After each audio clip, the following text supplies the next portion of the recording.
Muy buenas noches tengan todos y bienvenidos a otro foro más del Observatorio de Sociedad, Gobernanza y Política Pública que nos traen distintos temas a cada semana. Para mí es un placer. Soy el doctor Roberto González, catedrático asociado adscrito al Colegio de Ciencias de la Conducta y Asuntos de la Comunidad. Y para mí es un placer estar de moderador de esta actividad nuevamente. Así que le damos la más cordial bienvenida a todos los que se unieron y están constantemente uniéndose para disfrutar, ¿verdad?, de esta actividad. Quiero darle más cordial bienvenida a nuestros ponentes para la noche de hoy, la doctora Palmira Ríos y el doctor Nelson Colón Tarrás, que ya mismo estaremos conociendo un poquito más acerca de ello. Este foro titulado Construyendo Equidad Racial en Puerto Rico, propuestas de reconocimiento, justicia y desarrollo. En este foro los expertos analizarán los requisitos de prejuicio y discriminación social racial que todavía existe en Puerto Rico. A pesar de ser una sociedad multirracial, se presentan, ¿verdad?, diversas propuestas para erradicar este mal constantemente y obviamente que aqueja a la sociedad puertorriqueña. Quiero darle más cordial bienvenida al doctor Hernán Vera, a quien le pido que nos dé un saludo de bienvenida. Saludos a todos, es un placer verles, a los que están aquí por Zoom y a los que se nos unen a través de las redes sociales de la Pontificia Universidad Católica de Puerto Rico, Facebook Live y Huellas del Futuro en YouTube. Este foro es dedicado a la construcción de la igualdad racial en Puerto Rico. El Papa Francisco, en Fratelli Tutti y otros documentos que ha presentado, nos llama a una mayor fraternidad entre los seres humanos y a que no se descarte a ningún ser humano ni a ningún grupo humano por ninguna razón, sea su raza, color, identidad nacional. Y nos invita a reflexionar, esto nos invita a reflexionar sobre el fenómeno del racismo en Puerto Rico. Esto es un fenómeno que en muchos foros se niega, y como lo dirán de nuestros ponentes, pero para poder construir una sociedad más igualitaria, nosotros tenemos que reconocer la existencia de ese fenómeno y abrazar esa diversidad que tenemos como ciudadanos en Puerto Rico. Nosotros, ¿verdad?, desde el Observatorio de Sociedad, Gobernanza y Políticas Públicas queremos promover la eliminación de todo tipo de prejuicios y discrimen en nuestra sociedad.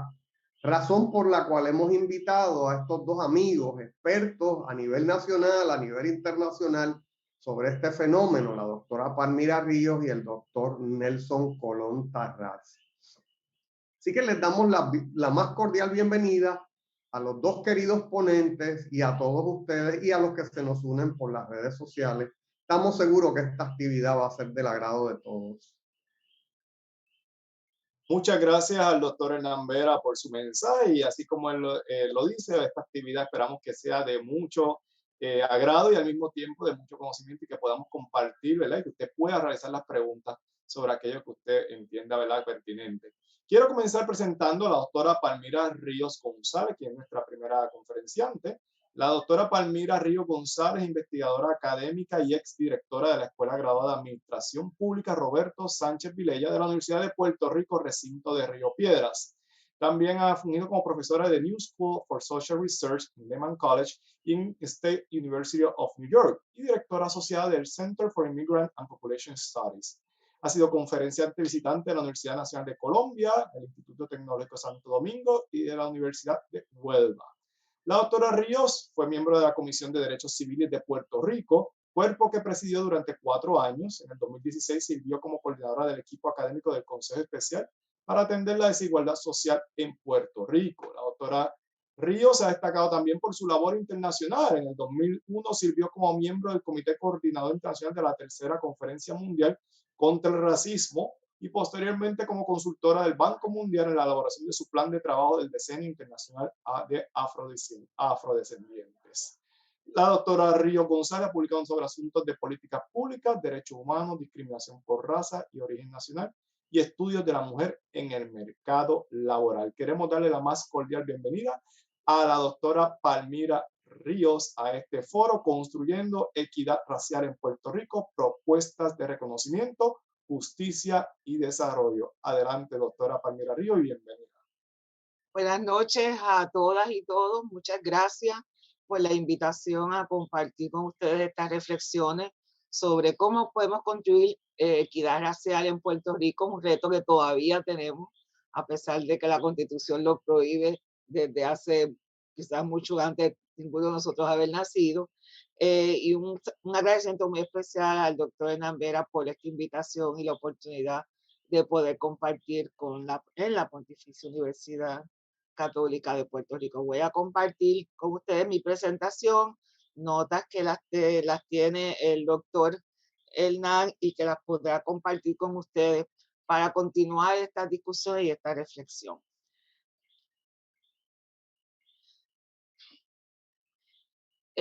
Al presente, la comunidad internacional se encuentra abocada para la implementación de una Agenda 2030 que ha sido adoptada por casi todos los países del mundo y muchos gobiernos locales y entidades no gubernamentales.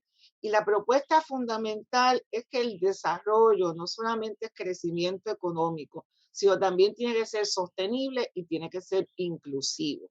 Que no vamos a tener un desarrollo genuino si no hay inclusión. Y eso es lo que nos lleva a discutir y a poder entender la importancia de la discriminación racial como un mecanismo de exclusión que va a impedir el desarrollo económico genuino que lleve a una mejor calidad de vida.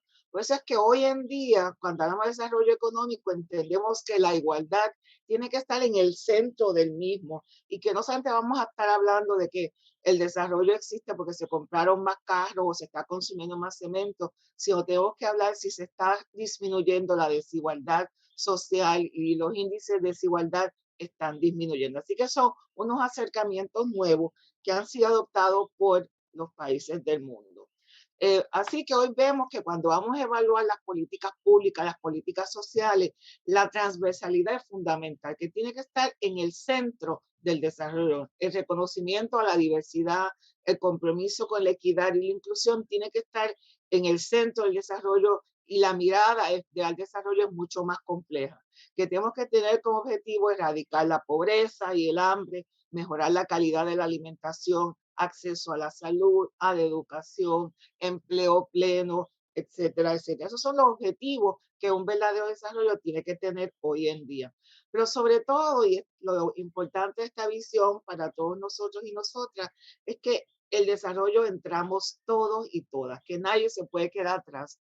Bueno, tenemos que diseñar y implementar medidas para asegurar que nuestra diversidad sea reconocida y que sea parte de las propuestas y modelos de ejecución del desarrollo en todos los países, en todas las sociedades, y ciertamente la nuestra no se puede quedar atrás. Ahora, cuando empezamos a analizar, entendemos que la discriminación racial, que la negamos consistentemente, constituye un obstáculo al desarrollo inclusivo. Y es uno de esos bloques que están ahí presentes que tenemos que empezar a reconocer y combatir. Y lo que voy a estar compartiendo con ustedes son qué se ha propuesto a nivel internacional para combatir la discriminación racial y luego el doctor Colón está hablando sobre unas propuestas que estamos elaborando aquí en Puerto Rico. ¿Qué entendemos por discriminación racial? Y yo cada día me reafirmo la importancia de definir qué entendemos por discriminación racial, porque siempre hay una tendencia a limitar ese concepto o esa noción a las acciones deliberadas, explícitas, casi estilo nazi. Pero sin embargo entendemos por discriminación racial toda distinción, exclusión, restricción o preferencia basada en motivos de raza, color, linaje u origen nacional o étnico, que tengan por objeto o por resultado. Y debemos repetir esto, por resultado. Anular o menoscabar el reconocimiento, goce o ejercicio en condiciones de igualdad de los derechos humanos. Estoy enfatizando los resultados porque muchas veces tenemos las mejores intenciones del mundo, pero los resultados pueden ser discriminatorios y tenemos por ende que analizar todas nuestras políticas, nuestras acciones, aún bien interesadas y bien con los mejores deseos del mundo, pueden tener consecuencias discriminatorias. Y ese es uno de los grandes retos que tenemos como país, pero también nosotros como universitarios, de analizar y aprender a identificar estas acciones que son consecuencias. ¿Por qué tenemos que hablar sobre racismo. ¿Por qué tenemos en Puerto Rico que hablar sobre racismo? Pues solamente cuando se le da el nombre, cuando se reconoce, es que podemos empezar a actuar y comprender y a tomar acciones para combatirlo. Mientras prevalezca la negación, no vamos a movernos en esa dirección. Así que la negación de la discriminación racial, de los prejuicios raciales, son aspectos esenciales, fundamentales, casi tan común como el prejuicio mismo. Así que tenemos que empezar por el proceso de reconocimiento de que tenemos un problema.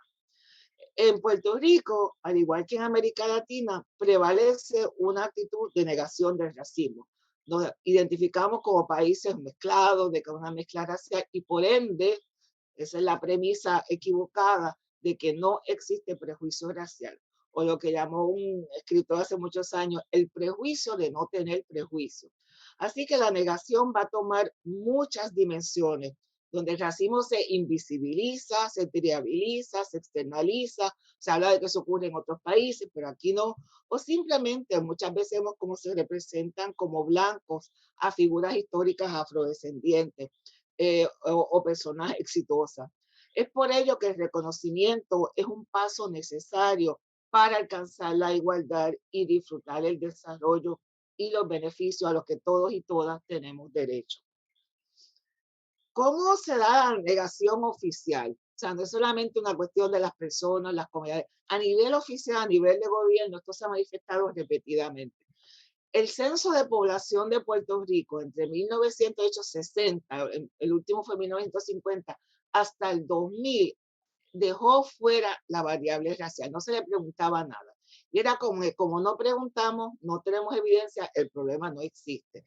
La pregunta vuelve a aparecer en el censo de población de Puerto Rico, en el censo del 2000, y ha seguido apareciendo desde entonces, pero con muchos problemas porque no ha sido atemperada a la cultura nuestra, a nuestras prácticas, y el gobierno tampoco no ha llevado a cabo una campaña educativa para responder adecuadamente a esta pregunta y que nos sirva de orientación. Pero también observamos que en censos especiales de poblaciones que uno conoce como miembro de la Comisión de Derechos Civiles, los visitábamos con mucha frecuencia, que hay una alta proporción de personas afrodescendientes. En esos censos de población, esos censos especiales, no se incluía la variable étnico-racial, la variable de raza o afrodescendencia. Por ejemplo, los censos de personas sin hogar lo hacen de una forma irregular. Algunos censos lo hacen y en otros no. O por lo menos la información no se recoge y no se informa públicamente. El censo de población confinada, la población que está en las cárceles de Puerto Rico, que se lleva a cabo cada 2 años, excluye completamente la variable. Y es interesante porque ese censo correctamente incluye todas las dimensiones de género, pero las dimensiones de raza, esa variable no es parte del censo de la población confinada. Puerto Rico tampoco no tiene una agencia pública con responsabilidad primaria de combatir la discriminación racial.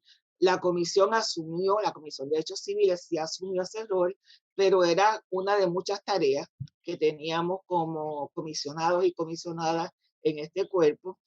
También vamos a ver cómo se racializa la criminalidad y el acceso a la justicia en Puerto Rico también está muy mediado por la discriminación racial, pero no se discute, casi no se analiza cómo el acceso a la justicia está afectado por la raza y el color de las personas.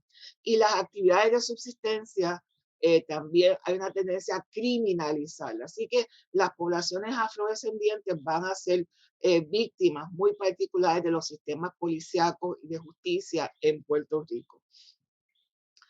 Quiero compartir rápidamente los resultados del censo porque se ha comentado mucho de la baja dramática que ocurrió en el censo recientemente completado, el censo de 2020, donde las personas, los puertorriqueños y puertorriqueñas, que se autoidentificaron como blancos únicamente, esa categoría sufrió una baja dramática en Puerto Rico de un 75% que se autoidentificaron como blancos únicamente, sin ningún mestizaje en el último censo del 2010, y eso bajó dramáticamente a un 17.1%.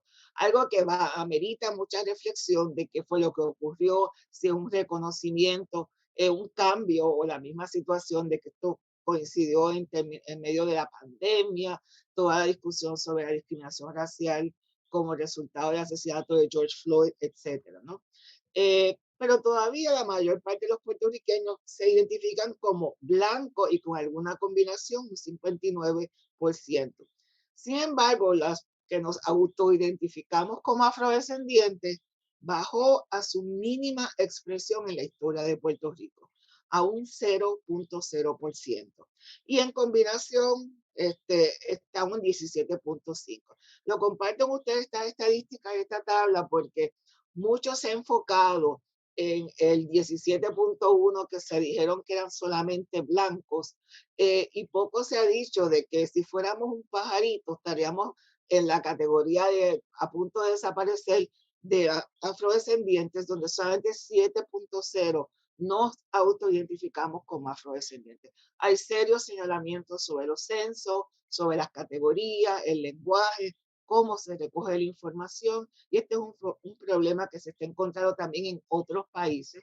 De hecho, en Estados Unidos, las organizaciones Urban League y el NALEO están reclamando de que hubo unos serios problemas con el censo de 2020 y se están pidiendo vistas legislativas o congresionales al respecto. Pero eso también ocurrió en Colombia, en México, etcétera, donde los censos de unas formas mecánicas han reducido estadísticamente las poblaciones afrodescendientes en esos países. Así que lo quería compartir porque ese es un tema que está sobre la mesa en estos días. El racismo y la discriminación racial, nuestros prejuicios, son factores fundamentales que limitan el acceso a la justicia. Y aquí estoy simplemente compartiendo con ustedes, uno es una publicación, Driving White Black, que básicamente apunta, es un estudio sobre cómo las poblaciones afrodescendientes experimentan un hostigamiento por parte de la policía, algo que aunque el estudio mira a los Estados Unidos, todos y todas que tenemos hermanos, hijos, sobrinos, etcétera, afrodescendientes en Puerto Rico, conocemos esa historia. No tenemos que leer el libro para saber de cómo la policía está constantemente parando a las personas, lo está interrogando, diciéndoles que se salgan de sus automóviles, porque simplemente el color de su piel los convierte en sospechosos. Así que es un fenómeno que se ha estudiado mucho en otros sitios y nuevamente la tendencia a externalizar ha desalentado la investigación sobre el comportamiento de la policía hacia los afrodescendientes, particularmente los jóvenes varones afrodescendientes. Y el caso de Black Lives Matter, este movimiento en los Estados Unidos, pero ciertamente los asesinatos por parte de la policía de afrodescendientes también es parte de nuestra historia. No podemos olvidar a Miguel Cáceres, a Delfina Villanueva y muchos otros casos más donde las intervenciones de la policía han resultado en las pérdidas de vida de estos sujetos. Así que yo quiero es desalentar la idea de que este es un problema de otros países, que nosotros también tenemos que empezar a reconocerlo en nuestro ser. También varios estudios han documentado de cómo la niñez afrodescendiente tiende a ser criminalizada y tiene una mayor probabilidad de que sus acciones, a veces acciones de niños, sean juzgadas de manera criminal. En el caso, por ejemplo, de que estamos viendo que jóvenes que cometen alguna falta, en vez de enviarlos a instituciones juveniles o que se traten como jóvenes, que sean acusados criminalmente. Por ejemplo, tuvimos el caso recientemente de la menor Alma Yarida Cruz, una estudiante de escuela elemental, de educación especial, que fue acusada criminalmente porque se cansó del hostigamiento, del abuso de sus compañeritas y golpeó a una, ¿no? No estamos excusándola por lo que hizo, pero de que se la acuse criminalmente en un tribunal realmente es algo que es altamente cuestionable. Y encontramos que eso no es un fenómeno, eso no fue una excepción, sino que es algo que se está estudiando en otros lugares, un fenómeno que está ocurriendo y que también es una invitación a que lo estudiemos aquí, más allá del caso de Alma Yarida. Vamos a ver cuán prevalente y qué está pasando con nuestros menores afrodescendientes en su relación con los sistemas de justicia en Puerto Rico. La xenofobia, el discrimen contra el migrante, es otra manifestación del racismo y la discriminación racial. En el caso de Puerto Rico, no es contra todos los inmigrantes. Un estudio que llevó a cabo el compañero Jorge Benítez, profesor de la Universidad de Puerto Rico en Río Piedras, que estuvo estudiando la intolerancia en Puerto Rico, encontró, y eso habían cientos y cientos de entrevistados, de que entre los grupos más discriminados en Puerto Rico, más indeseados como vecinos, estaban los inmigrantes, específicamente la población dominicana.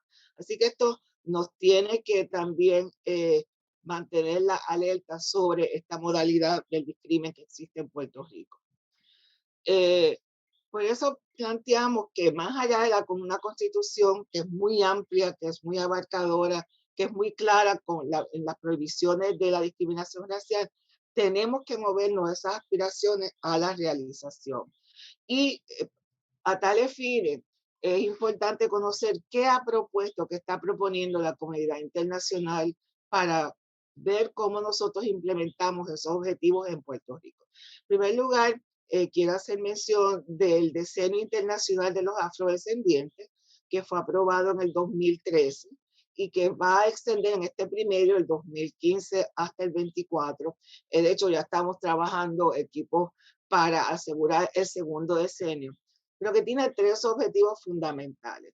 Por uno, el reconocimiento, de que se reconozca la existencia de las poblaciones afrodescendientes en todos los lugares del mundo donde existimos, que sean realmente parte del reconocimiento multiétnico, multirracial, multinacional de los países, que se propongan y se implementen medidas para el desarrollo, educación, salud, empleo, etcétera, etcétera, y también que los sistemas de justicia asuman plenamente la responsabilidad de garantizar esos derechos de las poblaciones afrodescendientes. Y así voy a compartir muy rápidamente estas notas, las va a tener el doctor Vera para que las pueda compartir con ustedes, de una serie de recomendaciones para los países para que adopten e implementen plenamente estas propuestas para el reconocimiento pleno de los derechos de los afrodescendientes. Así que son medidas que tenemos ahí para estudiar y poder ver cómo se implementan en Puerto Rico. De hecho, ya hay grupos que están trabajando en esta dirección.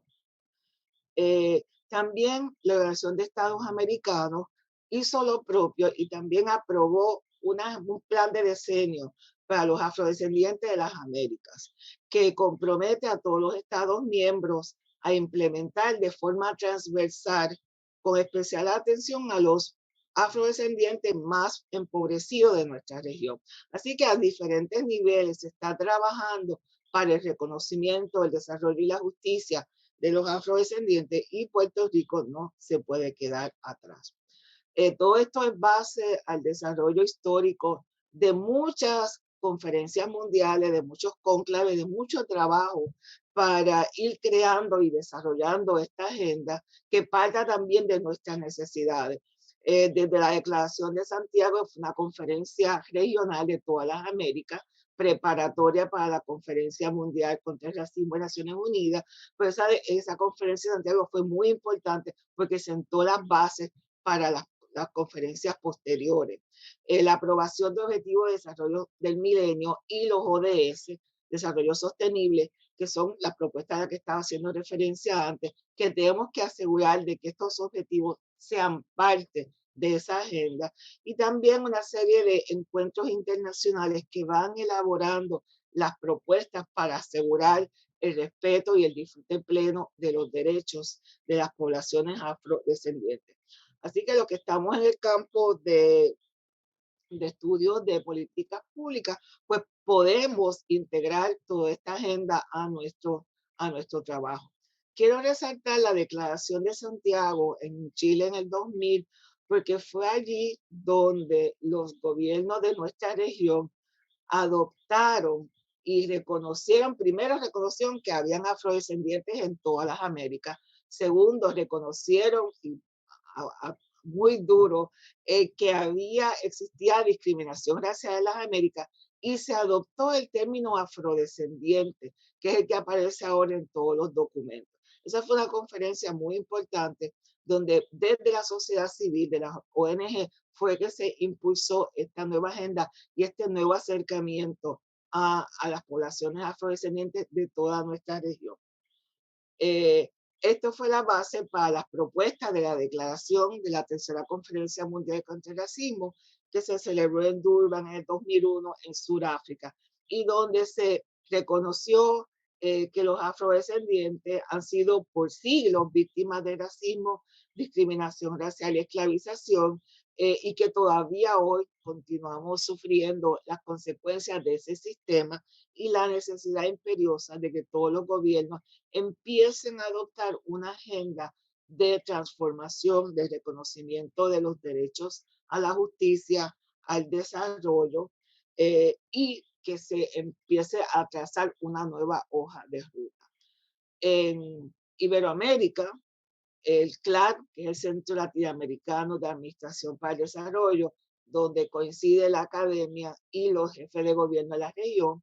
Varios de nosotros hemos participado en esas conferencias también se une a este esfuerzo y en la Carta Iberoamericana del 2010 reconoce y asume también que en el centro de las transformaciones y las reformas gubernamentales tiene que estar el respeto a la diversidad étnica, a la inclusión de los pueblos indígenas, los afrodescendientes y otros sectores.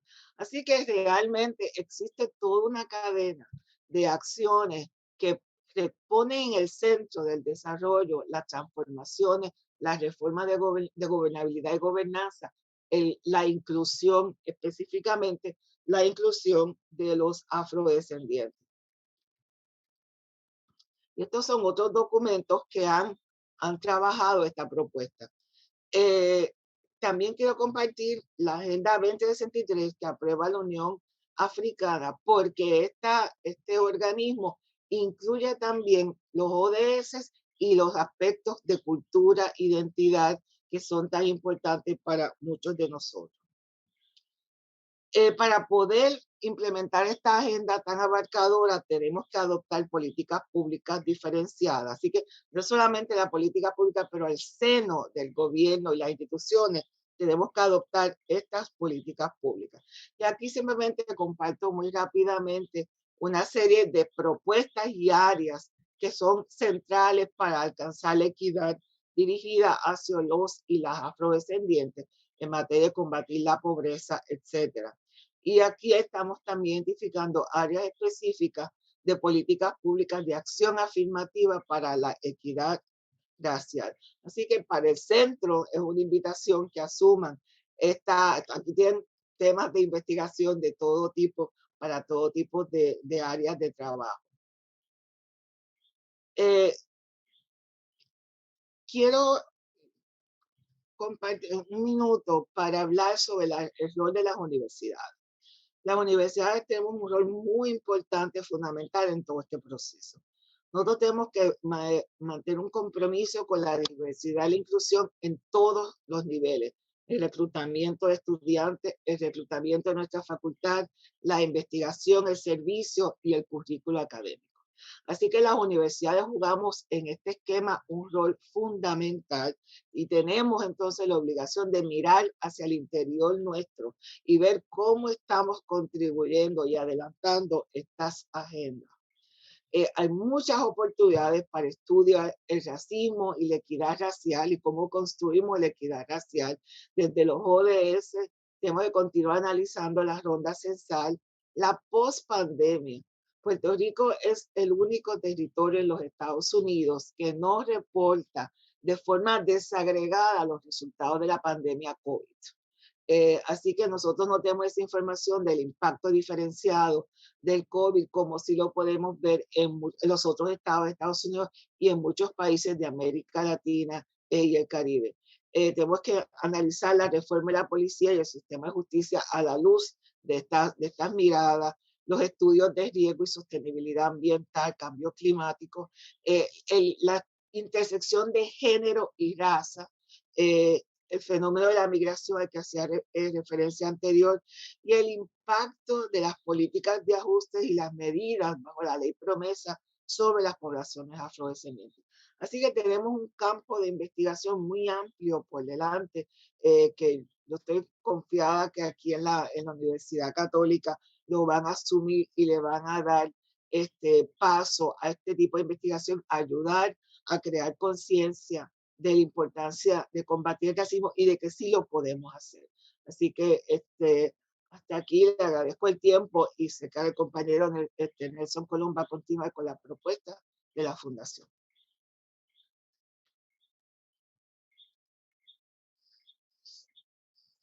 Muchas gracias a la doctora Palmira Ríos por su ponencia. Realmente tenemos que seguir creando conciencia, ¿verdad?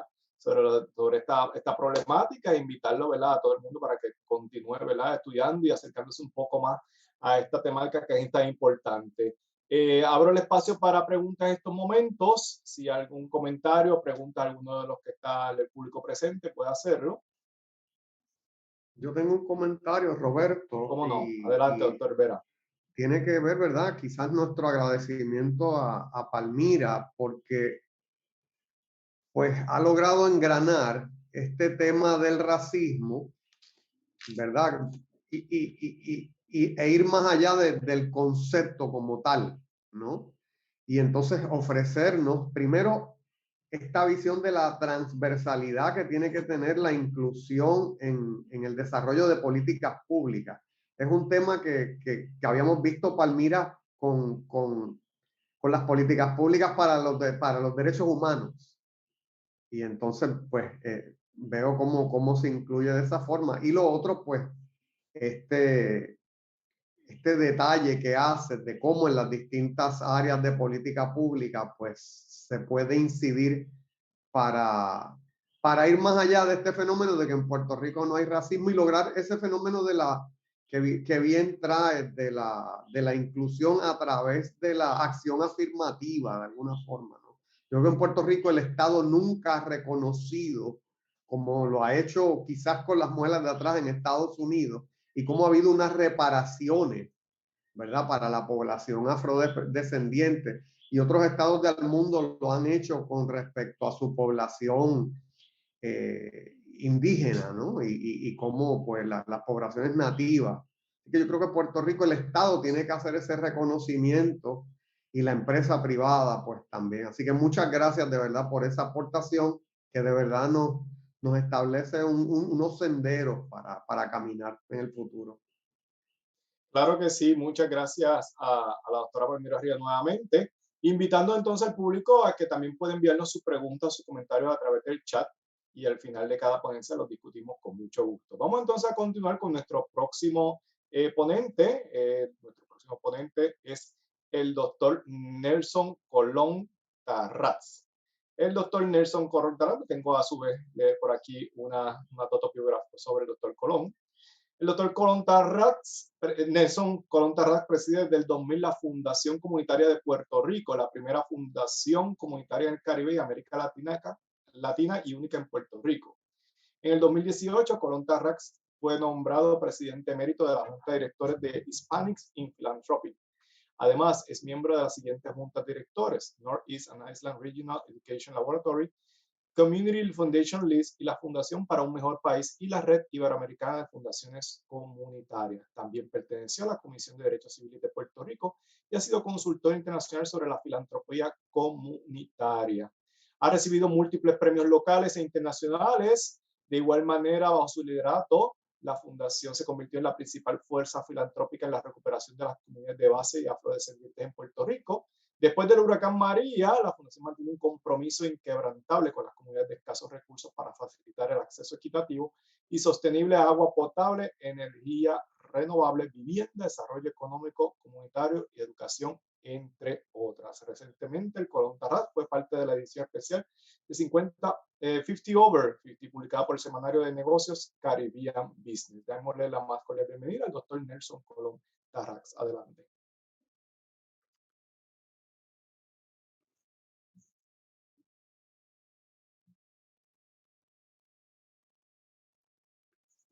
Sí, muy buenas noches. Me dan un momentito aquí en lo que llego al share screen.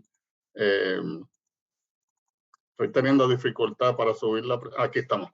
Ahí la vemos, Eh, doctor. sí, aquí estamos. Así que muchas gracias. De verdad que para mí es un honor, es un privilegio tener esta conversación con ustedes y agradezco inmensamente al doctor Hernán Vera la invitación. Agradezco estar conversando con Palmira, con quien tengo una conversación casi permanente sobre estos temas. Pero me llama en particular la atención todo el tema de construir equidad.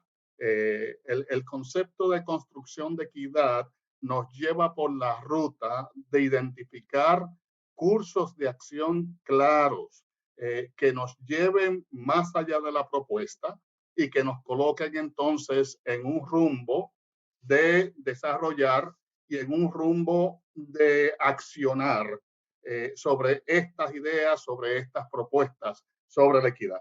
Así que a mí me gusta imaginarme estas presentaciones siempre como una ruta de vuelo, ¿verdad? Así que el punto de llegada nuestro en esta conversación es que podamos compartir con ustedes, que yo pueda compartir con ustedes unas experiencias concretas de acción para lograr mayor equidad racial en Puerto Rico. Así que esta ruta de vuelo tiene 4 puntos, ¿verdad? En la travesía. En primer lugar, quiero hablarles de la Fundación Comunitaria de Puerto Rico como plataforma para la equidad. Segundo, el problema de la desigualdad y el racismo.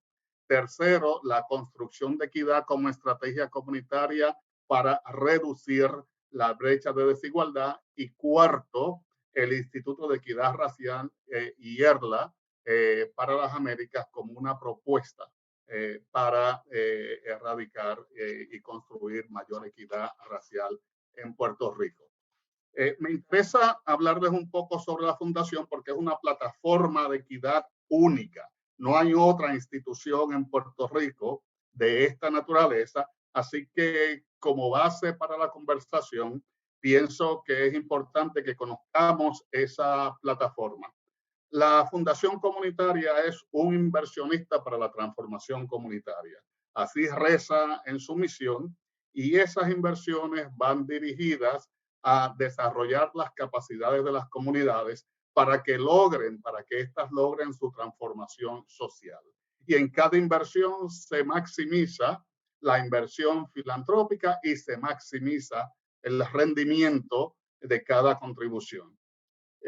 La visión de la fundación es que la fundación sea motor, sea arranque para que las comunidades logren incrementar lo que hemos llamado en otros espacios sus capitales comunitarios. Y vamos a hablar brevemente sobre este concepto del capital comunitario. Así que usamos 3 instrumentos. Usamos el instrumento de donativos o subvenciones, usamos el instrumento de apoyo técnico y acompañamiento y usamos el instrumento de financiamiento. La fundación, a su vez, en el desempeño de su rol y en el desempeño de su misión, pues tiene 4 funciones críticas, ¿verdad? Una es la de convocar las organizaciones sin fines de lucro. 2, conectar donantes y conectar las comunidades entre sí para intercambiar aprendizajes. 3, canalizar activos financieros y recursos técnicos. Y 4, amplificar la voz de la comunidad. Estamos celebrando nuestro aniversario número 35, así que en el curso de esos 35 años ha habido progreso significativo en el trabajo de la fundación. Se destaca en la otorgación de $27 millones en beca. Se han desarrollado o mantenido 1.800 empleos. 65 acueductos han sido conectados y se ha desarrollado a su vez 3 organizaciones que se han convertido en comunidades solares. En el lado de la vivienda, pues estas organizaciones han logrado construir 6.100 unidades de vivienda. Y en el curso de esta presentación les voy a mostrar cómo estas distintas actividades conectan. Ahora, el problema de la desigualdad es, como señalaba Palmira, es particularmente agudo para la población negra y para las mujeres. Así que, ¿por qué representa un problema? ¿Verdad? En primer lugar, hay que entender que la desigualdad no es otra cosa que un retrato de cómo se distribuyen los bienes y recursos en una sociedad, y esto se mide comúnmente a través de un coeficiente desarrollado por un estadístico italiano que se le llama el coeficiente Gini. Pero cuando usamos ya una mirada más cercana, vemos que detrás del problema de la desigualdad existe lo que podríamos llamar ineficacia social. Es decir, la incapacidad de una sociedad o de un Estado para producir oportunidades de calidad. Y ese calificativo es tremendamente importante. Oportunidades de calidad para toda la ciudadanía. Es decir, esta mirada lo que hace es que rompe con la idea que las personas que tienen recursos tienen buen acceso a la salud, tienen buen acceso a la educación, tienen buen acceso al arte, buen acceso a la vivienda, y los que no, pues no les queda otro remedio que a recibir un acceso con impedimentos y de baja calidad a estos mismos recursos. Así que el problema de calidad es esencial, y de hecho la Constitución de Puerto Rico consigna una educación de calidad. Pero este no es solo un problema estructural, ¿verdad? Como lo estoy conversando. Es un problema también personal que se manifiesta a través del deterioro de la salud física y la salud mental. Stiglitz, ganador del premio Nobel, nos dice, mire, la desigualdad no es una cosa únicamente un problema de los pobres. La desigualdad es un problema para todo el mundo, e incluso los más pudientes les debe preocupar, porque la economía crece más despacio y de forma menos sostenible. Así que una manera de entender la desigualdad, para mí esta imagen comunica mucho, que es la imagen de un tornado. Benjamín Torres Gotay lo explicó en una columna en El Nuevo Día, diciendo ser desigual significa que hay pocos con mucho y hay muchos con muy poco. Para mí, la encíclica del Papa Francisco, o Fratelli Tutti, captura lo que yo llamo la cascada de la desigualdad. En Fratelli Tutti, el Papa Francisco habla de la cultura del descarte. Y aquí estamos describiendo que detrás de la cultura del descarte hay una estructura del descarte. Y una estructura del descarte que privilegia a los que van en la vía ascendente, y obviamente en la ruta descendente existen todas las complicaciones sociales del mundo: hambre, enfermedad, deserción escolar, criminalidad, mayor vulnerabilidad a los eventos naturales. Y entonces nos encontramos con dos interseccionalidades donde el problema se torna realmente agudo, realmente crítico. Es la vulnerabilidad para las personas de raza negra, y como punto de mayor agudeza e inclusive de cronicidad, es la vulnerabilidad para las mujeres. Así que cuando miramos estas intersecciones, y intersecciones hay que entenderlas precisamente como eso, ¿verdad? Son el punto de cruce de las variables donde se da para un segmento de la población el momento más agudo, el punto más crítico de lo que significa este proceso de desigualdad. Así que aquí, tomado del plan decenal para el envejecimiento saludable, pues se evidencia que las mujeres son en general más pobres y cuentan con menos ahorros durante su vida y cuando llegan a la vejez, al igual que este problema de desbalance de capacidad financiera de las mujeres se gesta durante todo el curso de la vida de las mujeres, y entonces vemos que se agudiza en esa tercera o cuarta etapa, donde las mujeres son las que prestan la mayor parte de los cuidados que no son remunerados. Y la otra intersección es entonces la intersección de desigualdad y raza. El Centro de Investigación Censal ha hecho estudios, ¿verdad?, sobre cómo el fenómeno del desempleo se manifiesta en las personas de raza negra, y la probabilidad aumenta para las personas de raza negra de estar desempleado, al igual que la probabilidad de no tener cubierta de seguro médico también aumenta para las personas de raza negra. Ahora, cuando vemos el cuadro de desigualdad en Puerto Rico, pues consistentemente Puerto Rico aparece entre los países de mayor desigualdad. El índice Gini se mueve entre 0, el punto de mayor igualdad, y 1, el punto de mayor desigualdad. Y Puerto Rico está en el grupo de los países de mayor desigualdad. Cuando se tomó esta foto, pues Puerto Rico solamente estaba superado por Zambia y Sudáfrica, y estos son números del 2019.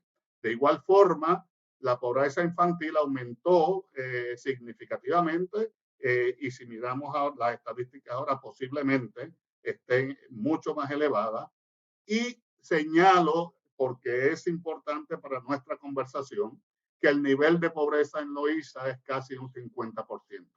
Ahora, mirando ese cuadro, ¿verdad?, tomando esa foto de la sociedad puertorriqueña, ¿cuáles son las vías que tenemos para construir equidad?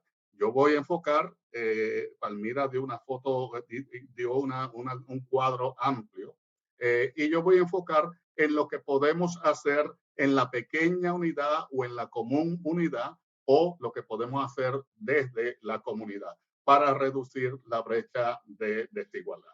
Mire, hay dos acepciones del concepto de equidad que a mí me parecen muy útiles en todas las conversaciones. La más común es la acepción de la equidad siendo un acto de justicia, un acto ético, un acto moral que nos lleva a ver los recursos de la sociedad y en la que todos los ciudadanos y ciudadanas tienen igual acceso a esos recursos de la sociedad, como bien explicaba la doctora Ríos, sin que medie preferencia o discriminación por ningún tipo de razón.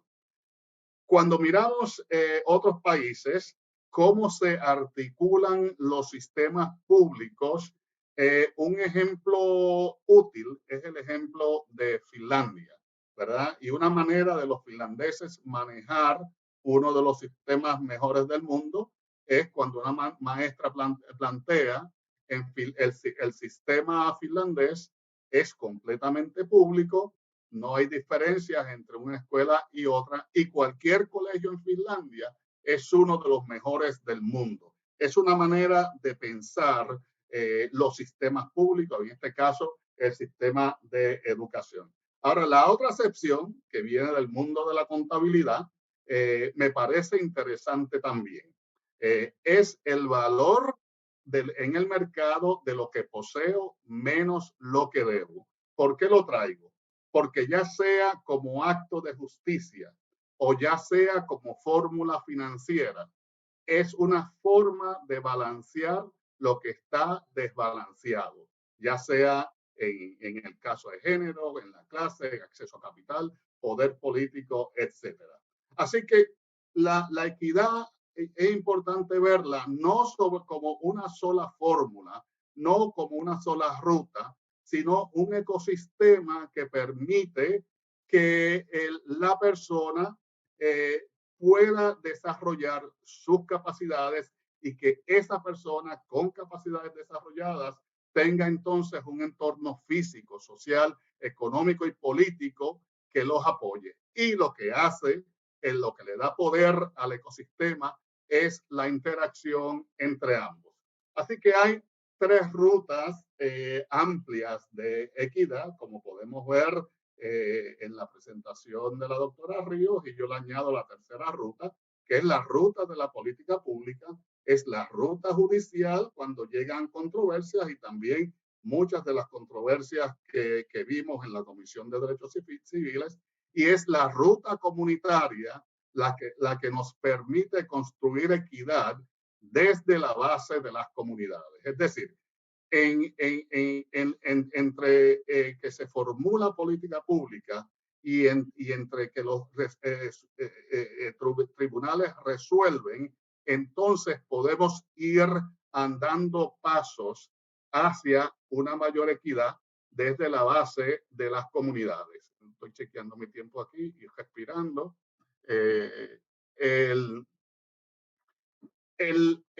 ¿Cuál es el diseño que usamos para estimular el crecimiento de mayor equidad desde las comunidades? Usamos un diseño de capital comunitario.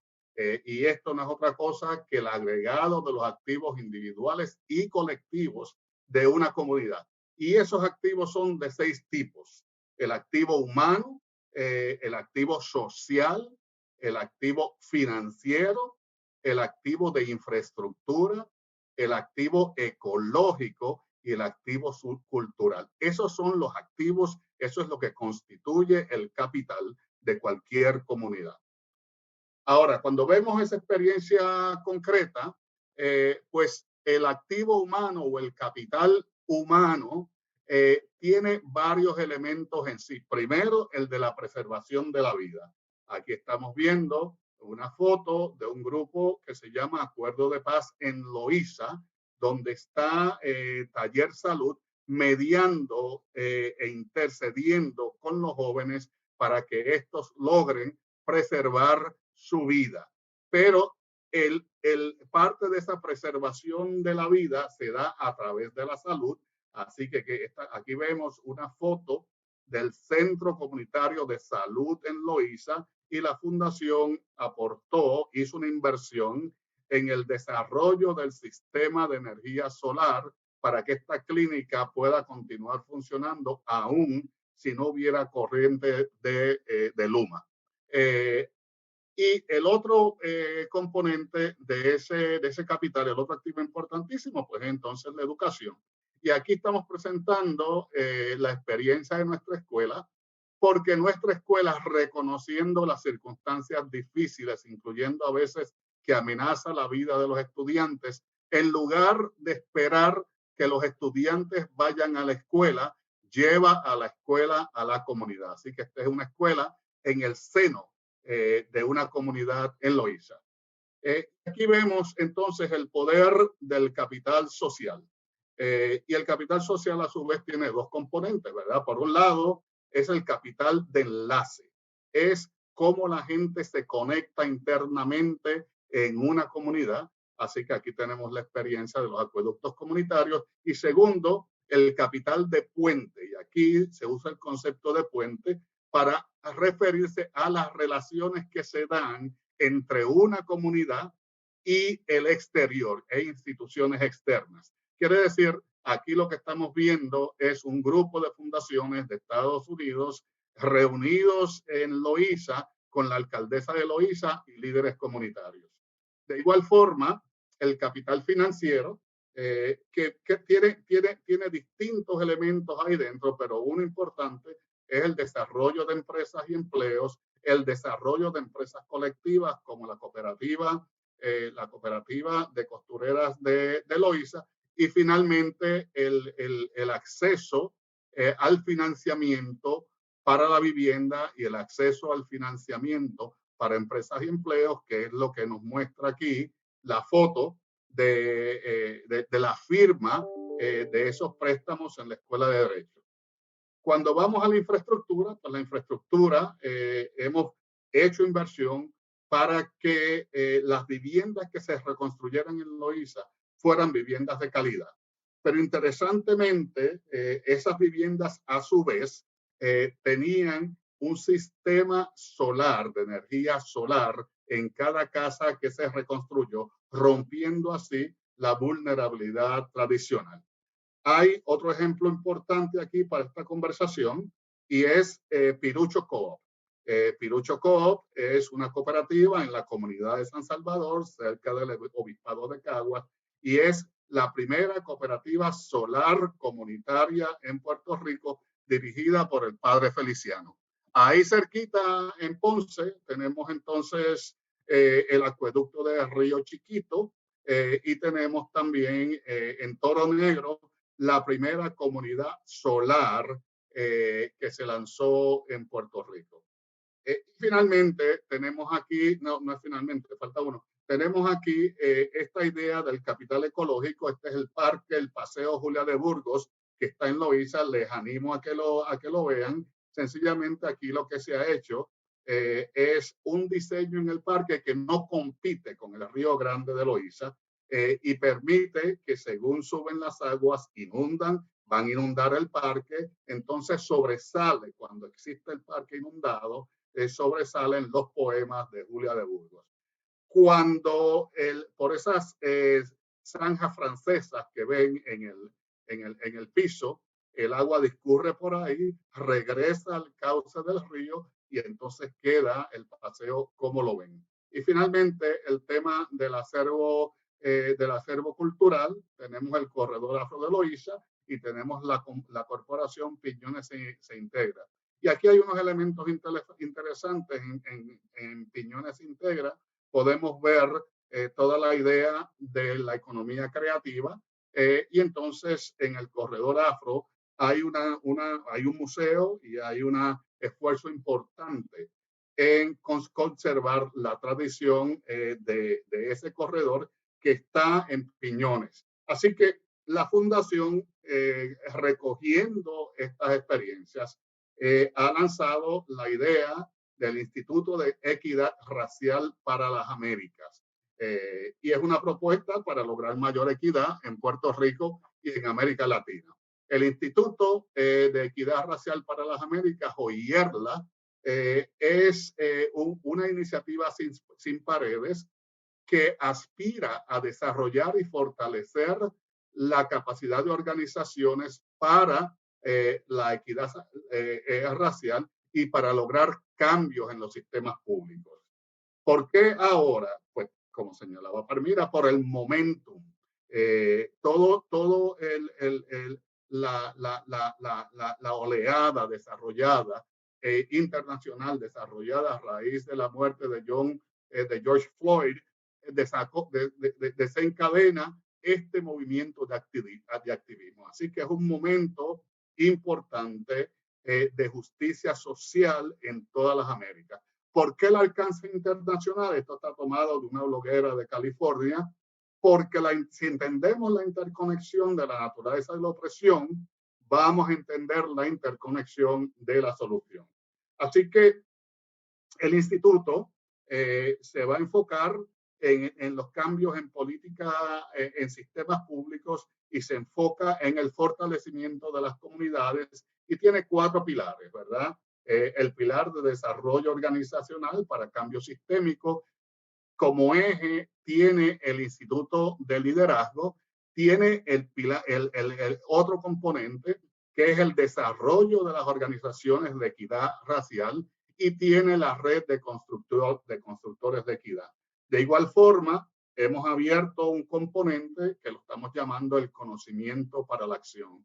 De aquí se va a desarrollar, comenzando en Puerto Rico, el Atlas de las Comunidades Negras, pero a su vez un observatorio que nos va a permitir seguir el trazado del progreso de la construcción de equidad racial y finalmente un repositorio de documentos.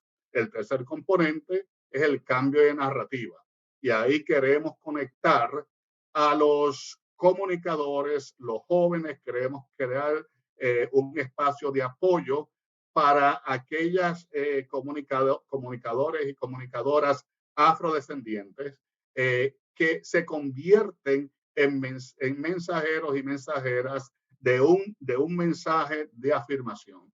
Y finalmente, no dejamos de lado la idea de que tenemos que crear estructuras de financiamiento y de apoyo financiero para todas estas iniciativas y para las organizaciones de equidad racial. Así que el Fondo de Equidad Racial para las Américas va a ser un espacio y va a ser un lugar donde se recauda dinero y se crean estrategias de sostenibilidad para las organizaciones en la región.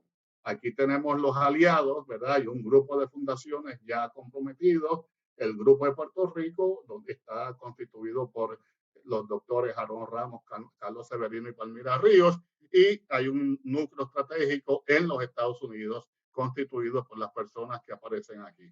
Ahora, aquí hay un punto importante que solamente lo quiero apuntar porque nos da agarre, nos da tracción al tema de los objetivos de desarrollo sostenible. Así que lo que hemos hecho en esta tabla es colocar como parte de los objetivos de desarrollo sostenible las actividades que les señalaba anteriormente y se van colocando en una matriz de 6 tipos de capital que nos permite entonces agarrar estos objetivos, consolidarlos y acercarnos desde la perspectiva comunitaria a lo que son estas metas de desarrollo sostenible.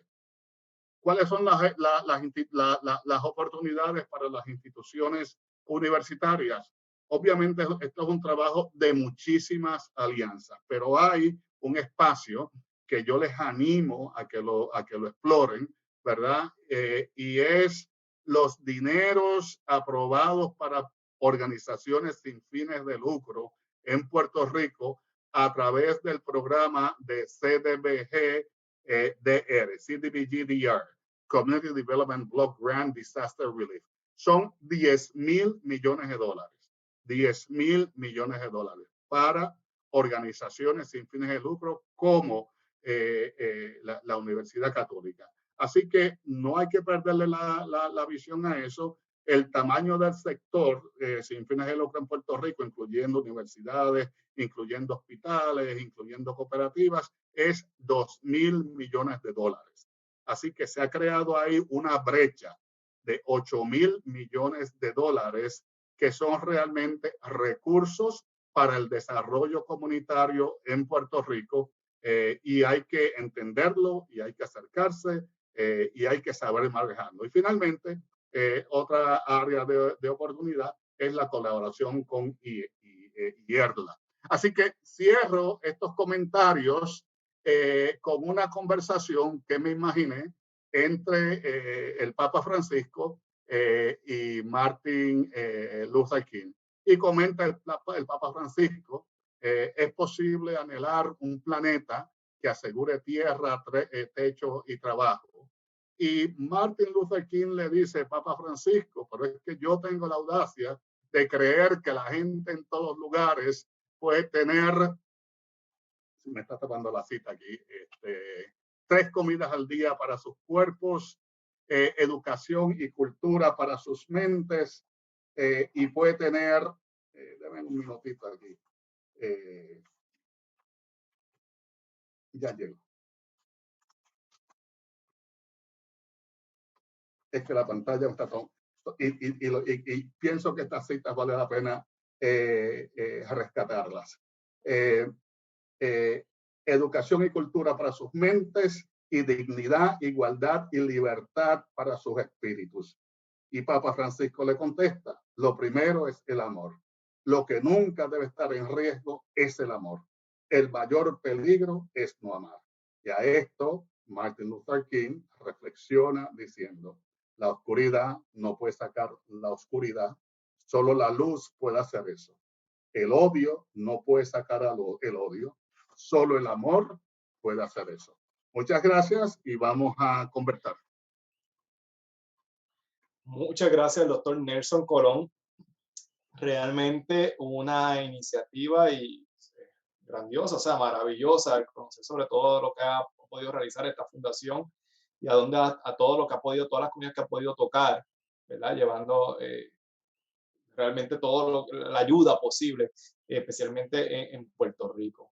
Vamos a pasar entonces a comentarios o preguntas que tenga el público, lo pueden hacer a través del chat, del doctor Hernán Vera, si quiere comentar, ¿verdad?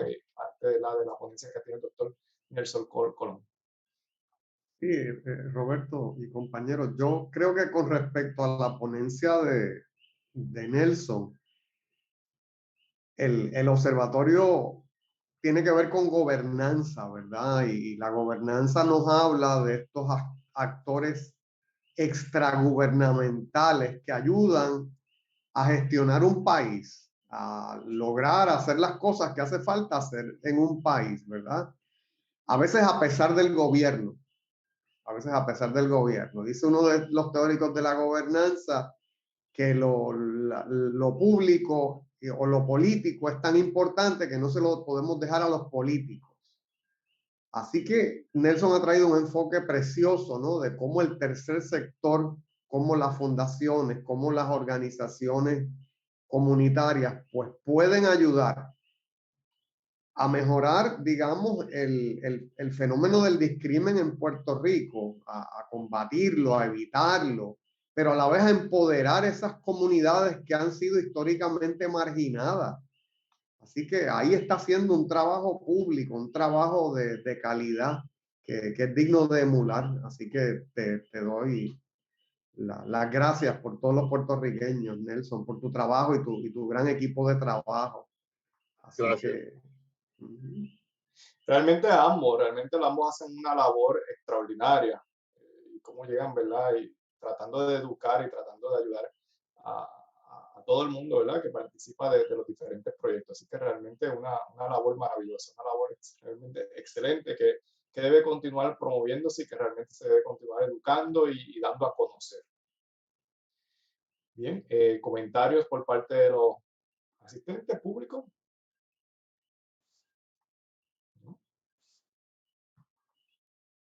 Bueno, quiere decir que todo el mensaje quedó bastante claro, quedó, ¿verdad? Llegó profundidad, así que todo el mundo quedó complacido. Así que no nos resta que darle la más cordial, ¿verdad? Las gracias a tanto a la doctora Palmira como al doctor Nelson por sus ponencias, por traernos un poquito de lo que ustedes hacen a grandes espacios y cómo realmente están llegando a impactar cada una de las poblaciones y educar sobre todo, ¿verdad? Sobre esta problemática, ¿verdad? Social que es y que nos afecta de alguna manera u otra. Por ahí tenemos un comentario, dice excelentes presentaciones que nos han presentado una radiografía del problema, pero sobre todo alternativas viables para enfrentarlo. Felicito a ambos por la labor que realizan, lo escribe Luzaray Quiñones Hernández. Así que muchas gracias por el comentario que le hace a los ponentes. Si no hay más comentarios o dudas, pues nuevamente las gracias y las felicitaciones a todos por su asistencia y deben estar atentos siempre a los temas que nos trae el Observatorio de Gobernanza. Así que sin más ni menos, les deseamos a todos muy buenas noches y que realmente me mantengan conectados para más información sobre los próximos temas que va a estar tocando el Observatorio de Gobernanza. Sin más ni menos, que tengan todos muy buenas noches.